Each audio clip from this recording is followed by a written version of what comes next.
Bonsoir, bonsoir la famille. La France chassait au Niger comme des malpropres, au Burkina Faso également, et au Mali. La France rentre avec toute la honte parce que la politique qu'elle appliquait en Afrique était une politique de tromperie. Oui, une politique de tromperie. Alors les braves soldats qui ont dit non à cette merde, les ont jetés dehors. Ils ont tenu par les oreilles et ils ont jeté dehors. Les Français, en plus le président Macron, n'a pas gobé cela. Il dit, bon, voilà, il réunit ses sénateurs, il dit, bon, voilà, on va infliger le revers de la médaille à ces imbéciles africains-là, ces imbéciles nègres.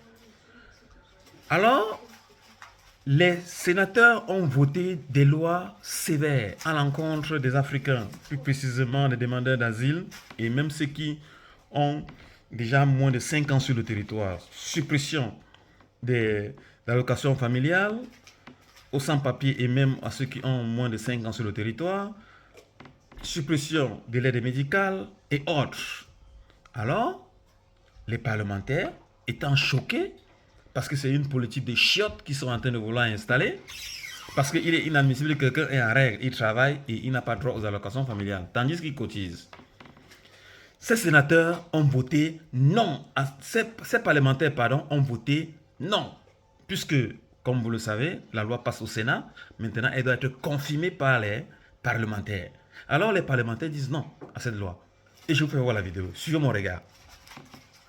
Présidente, Madame la Première ministre, hier vous avez été défait, vous et tous les semeurs de haine. Hier, votre loi immigration a été battue par l'Assemblée du jamais vu en 25 ans.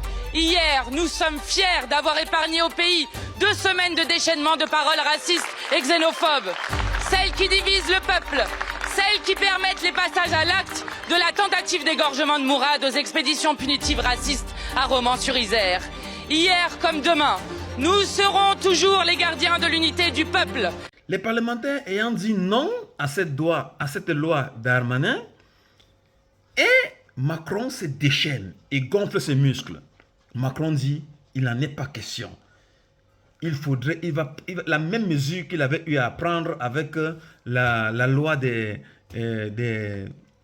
pour augmenter la retraite. Voilà, l'âge de la retraite, puisque l'âge de la retraite avait été voté non par le Parlement, et Macron a sorti une autre loi de force pour faire passer cette mesure. Alors, Macron dit également qu'il va également procéder de la même façon qu'il avait eu à procéder avec la loi sur la retraite. Ah oui, mes chers frères, Macron s'oppose. Il dit non, il n'en est pas question que cette loi Darmanin soit supprimée, soit rejetée en bloc. Ça ne passera pas, dit Macron. Suivez mon regard, la famille. Emmanuel Macron a tranché. Le projet de loi sur l'immigration ne sera pas retiré. Le texte va être présenté dans les prochains jours en commission mixte paritaire, une instance qui réunit des députés et des sénateurs. Quelles sont les prochaines étapes? Que va devenir le texte? Noé Gandillot et Maxence Labreux. Un texte de loi majeur rejeté par l'Assemblée. Après un tel échec, il fallait forcément un responsable. Dans le huis clos du Conseil des ministres, Emmanuel Macron attaque les oppositions.